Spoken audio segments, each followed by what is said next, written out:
جناب سیدنا فاروق اعظم رضی اللہ تعالیٰ عنہ کے لیے زید بن اسلم رضی اللہ تعالیٰ عنہ سے مروی ہے، فرماتے ہیں اب مدینہ پاک کی گلیوں کا گشت فرما رہے تھے، ایک گھر میں دیا جلتا دیکھا، کیونکہ اسلام کا مزاج ہے جلدی سونا ہے، سویرے جلدی اٹھنا ہے، وہاں خلاف مزاج تھا۔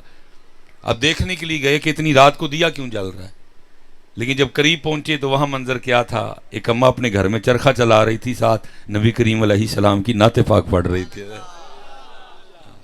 یہ بھی ایک دولت ہم سے چھین گئی ہے نا، کبھی ہم رات کو تنہا بھی پڑھا کرتے تھے حضرت، جن کی نعت ہے ہم انہی کو سنایا کرتے تھے کبھی حضرت۔ اب تو یہ بھی رنگ گئے حضرت، اب تو یہ بھی رنگ نہیں رہے، وہ راتیں ہم سے چھن گئیں، وہ راتیں ہماری کہیں کھو گئیں، وہ راتیں ہماری کہیں گواچ گئیں حضرت صاحب۔ کبھی ہم ان کی نعت ان کو ہی سنایا کرتے تھے حضرت، تنہا سرگی اٹھ کے حضرت۔ اب جب نبی علیہ السلام کا ذکر مبارک سنا تو نہیں کنٹرول رہا۔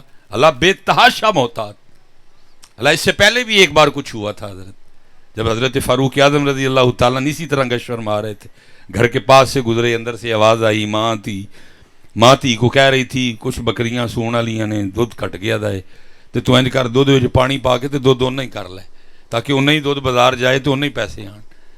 بیٹی آگے سے عرض کر رہی ہے، امی جی میں نہیں دودھ چ پانی پانا کوئی۔ بیٹی ماں کہتی ہے کیوں؟ وہ کہتی ہے امیر المومنین حضرت سیدنا عمر بن خطاب رضی اللہ تعالیٰ نے منع کیا دودھ میں پانی ڈالنے سے، آپ باہر کھڑے سن رہے ہیں۔ وہ کہتی دودھ چ پانی پا، حضرت عمر کے ڈابے ویکھ دین۔ بچی آگے سے کہتی ہے ماں کیسی بات کرتی ہے، حضرت عمر تو نہیں دیکھ رہے تیرا میرا، لیکن اور عمر کا رب تو دیکھ رہا ہے نا۔ لیکن اس وقت رات کو دروازے پہ دستک دی، کاری یاد رکھیا، رشتہ بھیجیا، اپنی نوح بنایا حضرت اس کڑی نے، لیکن دستک دیتی۔ لیکن زید بن اسلم کہتے ہیں جب باری آئی نبی کریم علیہ السلام کے ذکر مبارک کی، پھر نہیں خود پہ کنٹرول رہا، بے تحاشا احتیاط کے باوجود بوا کھڑکا جڑے۔ اب اندر سے اماں کہتی ہے کون؟ فرمایا عمر۔ پھر اماں کہتی ہے اتنی رات کو عمر کا میرے گھر میں کیا کام؟ فرمایا اماں گھبرانا، دروازہ کھول، ذکر مصطفیٰ کی محفل میں مجھے بھی شامل کر۔ یہ تھے انداز ان کی، اور ایتھے کی حال ہے امت دا، ناتا بند کروا کے تے ماں دیاں شاناں سن دی۔ وہ کتے کھلوتے ہو یار، وہ جاؤ جا کے کسی نو ٹیسٹ کراؤ، کسی روحانی ڈاکٹر نو، کسی روحانی معالج نو چیک کراؤ، کتے کھلوتے ہیں ایسی، اللہ معاف کرے سن۔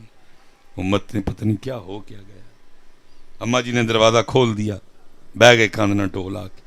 اب جو اماں جی کلام پڑھ رہی تھی نا، اس کا شعر تھا کاش کوئی آ کر مجھے اس بات کا یقین دلا دے کہ بروز حشر بھی مجھے نبی کریم علیہ السلام کی معیت نصیب ہوگی۔ فرمایا پہلے واحد نہ پڑھن ڈئی سے ہوں تسنین نہ پڑھ، میں نے بھی شامل کرتے دوبارہ پڑھے۔ اماں نے پھر پڑھنا شروع کیتا۔ زید بن اسلم کہتے ہیں اماں پڑھ دی رہی، میں حضرت عمر کو دیکھتا رہا، آپ زاروں کی تار روتے رہے، آخر اٹھ آئے اور پھر نبی کریم علیہ السلام کے فراق میں، آپ کی جدائی میں اس قدر بیمار ہوئے کہ 7 دن تک اہل مدینہ آپ کی تیمارداری کو آتے رہے۔ ہم کدھر کھڑے ہیں؟